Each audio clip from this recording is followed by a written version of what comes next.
你有没有发现一个很奇怪的现象？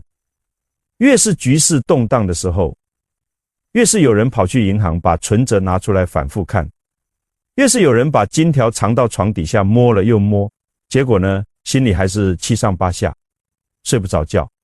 我告诉你，这背后藏着一个绝大多数人穷其一生都没有搞清楚的道理。能不能扛过这个天地气运的大转换，不是看你手里握了多少钱，不是看你囤了多少粮食，也不是看你买了多少黄金，而是看你有没有囤好这3样银行抢不走，通胀吃不掉，连黑白无常看了都要对你客客气气的无形之宝。这话听起来很玄，但你跟着我的思路往下走，你就明白了。这不是迷信，是规律，是几千年的智慧与现代生命科学共同指出来的必然。各位啊，坐在荧幕前听我讲话的，很多都是50、60岁甚至70岁以上的人。你回头看看这大半辈子，是不是觉得自己从来没有真正为自己活过一天？年轻的时候，为了那一口饭吃，在外面低头哈腰，受尽委屈，成了家，把所有的心血都掏给了孩子。孩子读书，你操心；孩子工作，你操心；孩子结婚买房，你还是操心。好不容易把他们拉扯大了，你以为可以喘口气了，结果发现身体一天不如一天，高血压、糖尿病，什么毛病都跑出来了。你把这个家里里外外都撑起来了，但儿女有他们自己的日子，逢年过节能打电话回来就算不错了。遇到难处，连个可以倒口水的人都找不到，深夜你睡不着，一个人坐在客厅里盯着天花板，最后只剩下一声长长的叹息，我都看在眼里。这就是现代人的悲哀。你们心里苦，心里慌，打开手机，天天看到哪里又要打仗，哪里的经济又要崩盘了，物价越来越高，通胀要把你辛苦存了一辈子的老本给吃光了。你们害怕，怕自己老了病了没人管，怕这好不容易建立起来的家被外面的大风大浪给打翻，所以你们跑去初一15烧香捐香油钱，嘴里念阿弥陀佛，心里求的是什么？菩萨保佑我股票赚钱，保佑我儿子升官，保佑2026年千万别出事，让我平平安安。我直言告诉你，你那是在跟菩萨做生意，带着满肚子的贪嗔痴去求，带着无尽的恐惧去求，求来的全都是祸患。这话我不是在说迷信，易经里讲积善之家必有余庆，这是有道理。物理学上讲能量守恒，讲共振。你的心念不是虚无缥缈的东西，人类心脏产生的电磁场强度是脑部的5000倍，这股能量会随着你的情绪扩散到身体之外。如果你天天坐在家里，心里装着恐惧，装着对未来的焦虑，装着对儿女的怨气，对伴侣的不满，你整个人就是一个巨大的负能量发射站。你发射出去的全是破坏性的磁场，你怎么可能把平安和健康吸引过来？这就叫因果。诸位，不是老天爷要惩罚你，是你自己把那个灾难的磁场给招惹过来。易经64卦里有一卦叫做复卦。复是什么意思？复是回归，是返本归元，是阳气在最深的地方重新升起。这一卦告诉我们，天地间所有的动荡最终都会经历一个否极泰来的循环，但能不能在这个循环中站住脚落稳了，不是看你在外面囤了什么，而是看你内在的根基稳不稳。这就是我今天为什么要讲这3样东西。说到2026年下半年的局势变动，在佛法和义理中，这叫做共业。什么叫共业？就是全人类整个社会共同造下的因果。现在时间到了，要一起承受这个果报。过去这几十年，人类为了赚钱，把地球破坏成什么样子？人与人之间为了利益尔虞我诈，失去了多少诚信和善良。这种总的贪婪积累到了一个临界点，它必然要找一个出口爆发出来，就像一个高压锅，气装得太满了，必定要泄洪。这就是大环境的动荡。但是各位，共业之中还有别业。什么是别业？就是虽然外面狂风暴雨，但你家里却能风平浪静；虽然外面经济萧条，但你却能衣食无忧，身体健康。为什么？因为你个人的修为，你个人的福报，在你周围形成了一道保护罩。这就是我今天苦口婆心要讲的东西。你把大把大把的钞票存进银行，你以为那就叫安全感？我告诉你，一场通胀，一场动荡，那些数字瞬间就能变成废纸。你买了一屋子的米面粮油，你以为这就能保命？如果你的业障现前，让你生一场大病，你连吃饭的力气都没有，你囤那些东西有什么用？所以普通人在这乱世之中，到底该囤什么？我告诉你，你要囤的这3样东西，是银行抢不着，通胀吃不掉，连黑白无常看了都要对你客客气气的无形之宝。就在前几天，我这里来了一个台湾的大老板，身价上百亿，出门名车，保镖跟着。这个人在商场上赫赫有名，白手起家，拼搏了40年，厂房开到了东南亚。结果呢，整个人被2026年的局势搞得大半年睡不着觉。他提着一个密码箱，里面装着几根金条，跑来找我。一进门就问：曾老师，您给我指条明路，我这大半辈子的心血到底要怎么藏，才能保证我一家老小平平安安？你们猜猜我当时怎么回答他？我连正眼都没看他那个密码箱，直接指着他鼻子骂了他一顿。我说：你哪里是在保命，你这是在招灾，这到底是怎么回事？我来慢慢讲给你们听。那天下午天气有点阴沉，像要下雨。我在茶室里慢慢装着烟斗，我那个学生把老林引进来的。老林走进门的时候，我第一眼就暗暗叹了口气。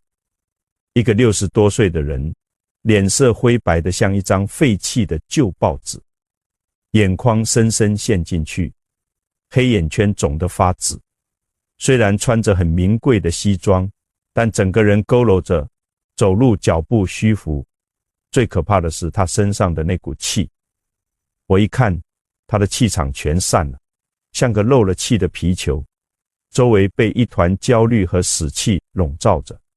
他一坐下来，连茶都顾不上喝，手忙脚乱把那个密码箱放在桌上，啪嗒一声打开，里面金光闪闪，整整齐齐码着好几根金条，他声音都在发抖。曾老师，我这半年多没睡过一个好觉，外面都在说2026下半年局势要大乱，经济要崩盘。我害怕，我把股票全抛了，换成了美金和黄金，藏在保险箱里。可我这心还是七上八下的，总觉得不踏实。我大儿子还骂我说我神经病，为了这事跟我大吵一架，现在连家都不回了。老师您道行深，您给我指条明路，我这大半辈子的心血到底要怎么藏，才能保证我一家老小平安度过这个关口？我当时连正眼都没看那些金条一眼，我把烟斗往桌上重重一放，指着他鼻子就说：你给我把这堆东西收起来，你哪里是在保命，你这是在招灾。你跑到我这来求平安，你以为你是来找佛祖当保镖吗？你那个贪生怕死的磁场早就把你家的福气全搅乱了。你还不知道，老林被我这一声吓得浑身哆嗦，愣在那，眼泪都在眼眶里打转。他说：老师，我这不是未雨绸缪吗？我这不是在保护这个家吗？我摇了摇头，给他倒了一杯刚烧开的热水，推到他面前。我说：老林啊，你端起这杯水，他乖乖伸手去端那杯子，可是他太紧张了，大半年神经衰弱，手抖得厉害，咔啦咔啦，杯盖在杯沿上直响，里面的水晃动起来，洒出好几滴在桌面上。我指着那杯水问他：你看到这个水面的波纹了吗？这就是你现在的心。佛家讲心如明镜台，水面平静的时候，能映出万物的本相。水面一晃，所有的影子都扭曲了。你懂不懂？我盯着他的眼睛，一个字一个字告诉他，你这半年来天天心里想的都是局势大变，财产缩水，家破人亡。你的心里充满了极度的恐惧和焦虑，你整个人就是一个巨大的灾难信号发射台。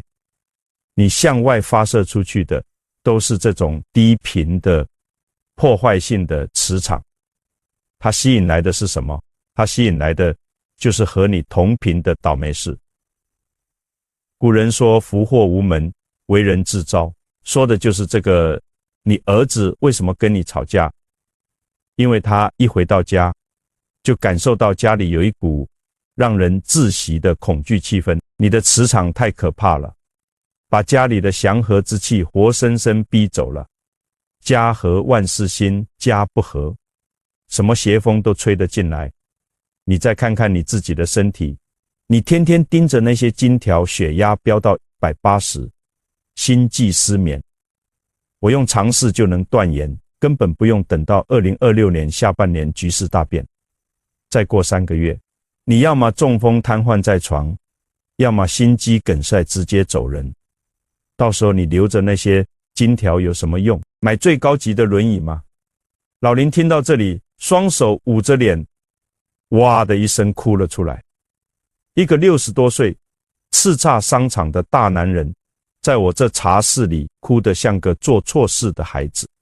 他哭着说：老师，那我该怎么办？真的怕。我等他哭完，心里的浊气吐出去了，才慢慢告诉他停下来，别再往外抓了。乱世来临，外面风大雨大，你越往外抓，死得越快。你真正要囤的根本不是黄金、美金，更不是米面粮油。你要囤的第一样东西叫做无漏的福报。老林愣住了，各位也听好，很多人一辈子行善，到老了却浑身是病，儿女不孝，晚景凄凉。为什么？因为他们那个装福报的桶底下是破的，一边在修复，一边在漏，最后漏得一干二净。这漏福开关到底在哪？我们用最简单的比喻来讲，你们家里都有水桶，你要存水备着2026年可能的停水，你打开水龙头，哗哗的往里面灌水，这就好比你在做善事，在为家庭付出。可是如果这个水桶的底部被钉子扎了3个大洞，你上面灌水灌得再快，下面不是也漏得一干二净？你灌了一辈子的水，等到大动荡来了，你回头一看，桶里竟然是空的，你拿什么来救命？这3个把福报漏光的大洞到底是什么？各位仔细听好，对照一下你们自己的生活。第一个大洞叫做怨气。诸位同修，你们是不是常常觉得自己这辈子都在为别人活？每天早上天还没亮，你就起床去菜市场买菜，挑的都是媳妇爱吃的，孙子爱吃的。你在厨房里忙得满头大汗，腰酸背痛，好不容易做了一桌子菜，结果儿子打个电话回来说：妈，我们今晚要加班，不回来吃了。这个时候你心里是什么感觉？你是不是坐在那桌冷掉的饭菜前面开始翻腾？我欠你们啊！我辛辛苦苦一辈子，老了还要伺候你们，你们却连陪我吃顿饭的时间都没有，真是一群没良心的白眼狼。好了，我告诉你，就在你这一句怨言冒出来的瞬间，你今天早上买菜、做饭、为家人付出的那份福报，顺着这句怨言，哗啦一声全漏光了。佛家讲三轮体空，真正的布施是做完就放下。你为儿女付出，那是你作为父母的慈悲，甚至是你上辈子欠他们的因果债，你现在是在还还债就该欢欢喜喜的还完两清了。可是你呢？你带着要求回报的心去付出，心里想的是我对你这么好，你必须孝顺，你必须听我的话，这哪里是在付出？这是在跟儿女放高利贷。但他们的回应不如你的预期，你的怨气就冲上来了。家里只要有一个人满腹怨气，全家的运势都跟着往下掉。你以为你是在帮这个家，我说你这是在拆家。第二个大洞叫做火烧功德林，这句话你们常听，就是发脾气。我们用医学的角度来看，当你大发雷霆的时候，血压瞬间飙高，心跳加速，血管紧绷，身体分泌大量的压力荷尔蒙，这是在毒杀你自己的细胞。你以为发泄出来很痛快，我告诉你，你每发一次大脾气，你的免疫系统就要罢工好几个小时。有人去庙里做义工，扫地擦桌子，积累了一点福德，结果回到家，看到老伴把鞋子摆歪了，指着鼻子就是一顿臭骂。你这股火一烧，把你今天在庙里积攒的那点功德烧得连灰都不剩。这就是为什么很多老人家脾气暴躁，最后老了不是中风就是生大病，因为你把保护自己的能量储备全烧光了。第三个大洞也是最难察觉，叫做造口业。很多长辈心地不坏，但就是管不住这张嘴。几个人坐在公园里聊天，东家长西家短。古人说口是祸之门，你天天造口业，就是在不知不觉中消减自己的福气。福报就像是你银行里的存款，你损人一句，老天爷就从你账户里扣掉一笔，等到你哪天需要福报来化解难关的时候，一查账余额不足，这多冤枉。老林听我讲完这三个漏洞，满头大汗。他意识到，原来他赚到的100亿身家都是拿命拿福报换来的。我告诉他很简单，从今天起学会闭嘴，学会放下。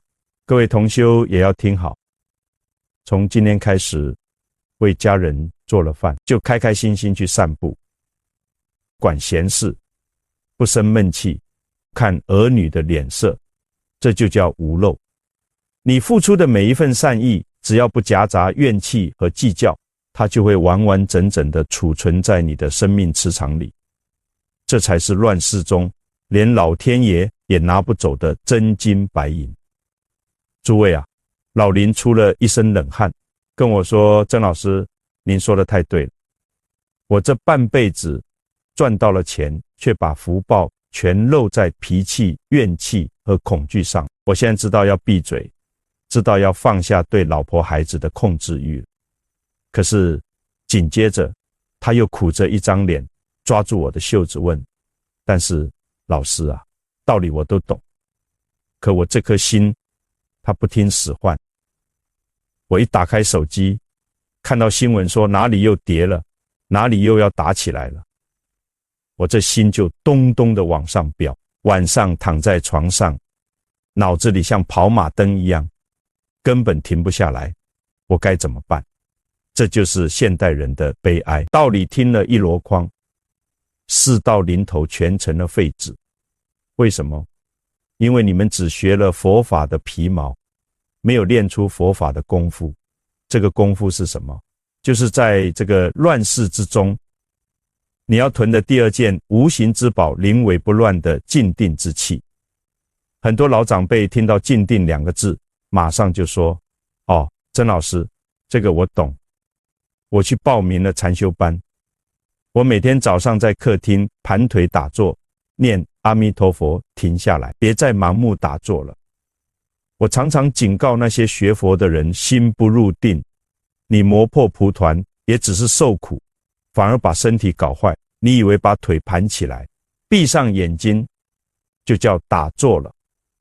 告诉你，你看着是坐在那动，其实脑子里正在翻江倒海。一会儿想着炉子上的汤有没有关火，一会儿想着媳妇昨天给你看的脸色，一会儿又担心明天的股票会不会跌。你坐在那里眉头紧锁，咬牙切齿，这叫打坐吗？这叫坐着受罪。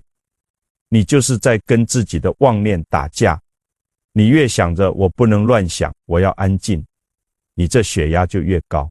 所以我们不能靠意志力去压制恐惧，我们要靠气来转化它。我来给你们讲一个比喻，大家都知道台风吧？台风外围的风速每秒几十公尺，能把大树连根拔起，极其恐怖。这就好比我们现在面临的外在局势，经济动荡，社会混乱，家庭矛盾，全都在狂风暴雨的旋转。但是你学过物理就知道，台风的中心叫什么？叫台风眼。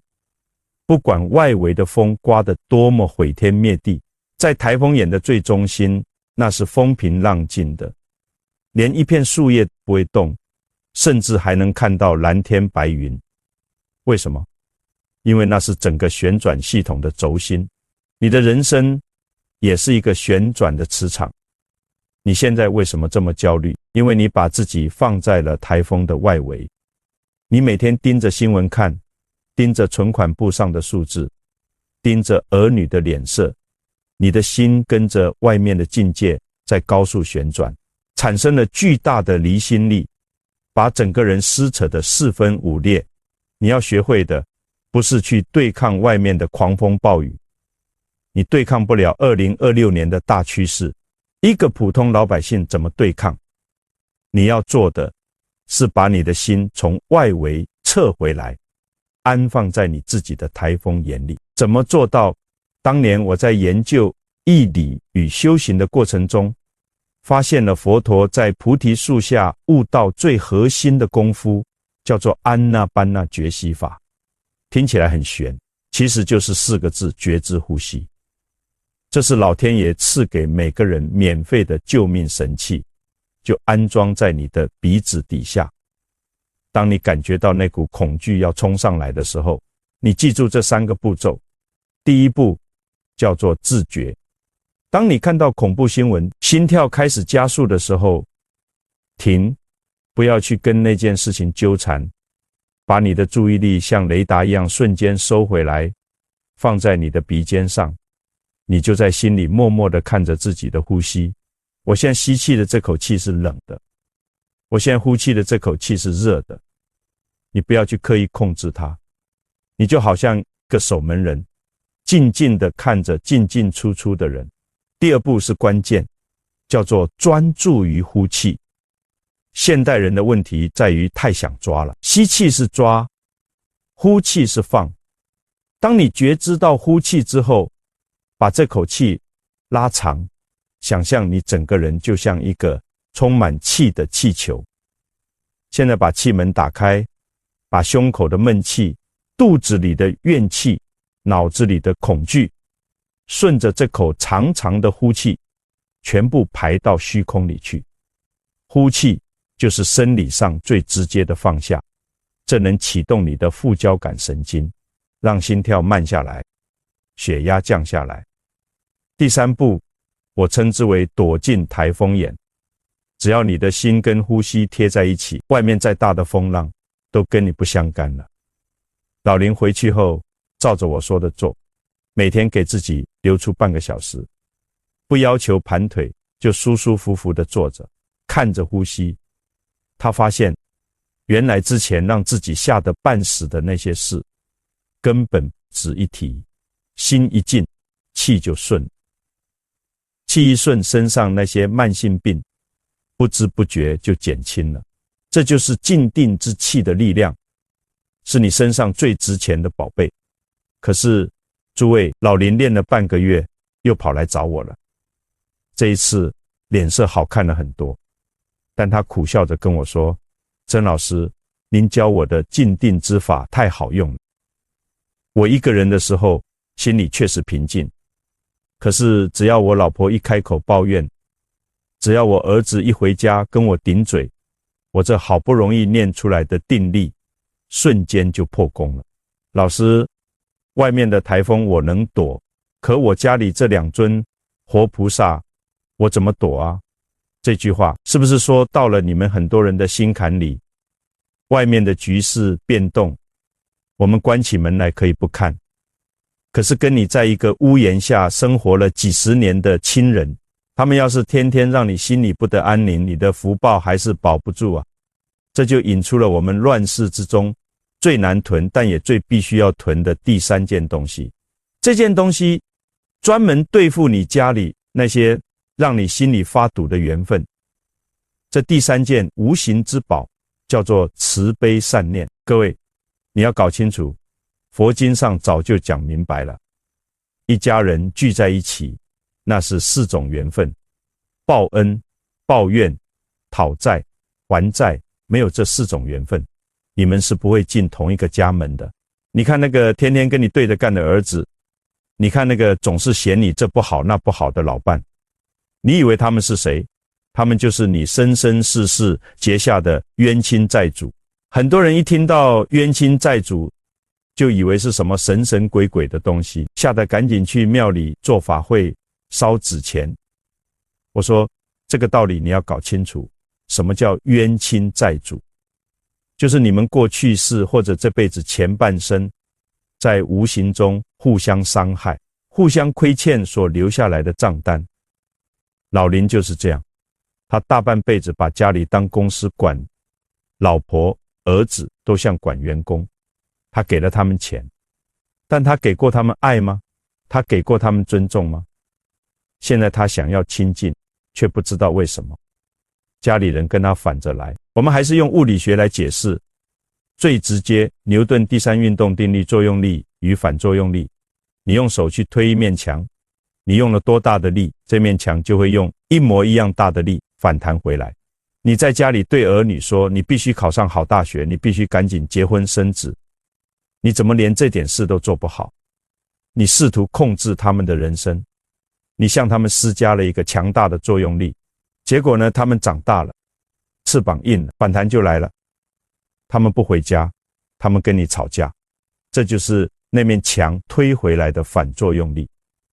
这是宇宙间最公平的定律，也是因果定律。所以2026年外面的局势越乱，人心的戾气就越重，大家在外面受了委屈，赚不到钱，这股怨气带回哪里？带回家里。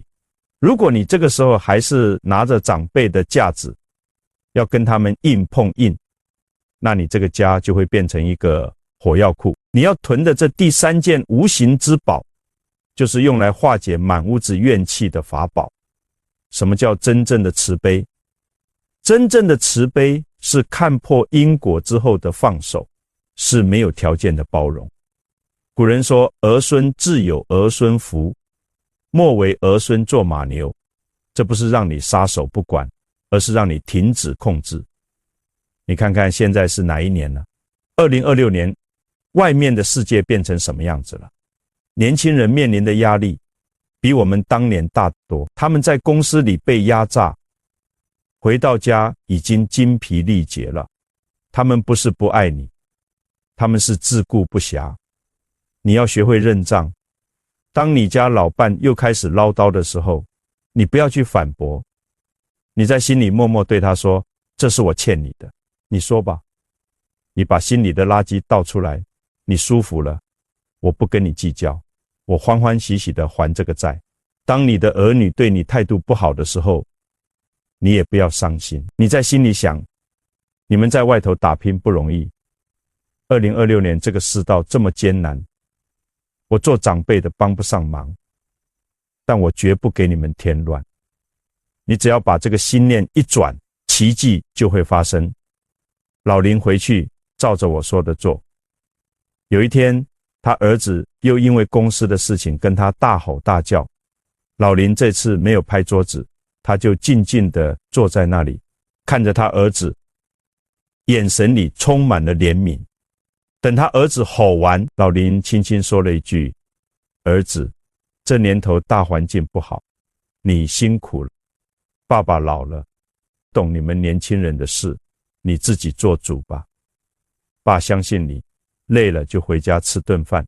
就这一句话，他那个原本像刺猬一样的儿子瞬间愣住了，眼眶一下子就红了。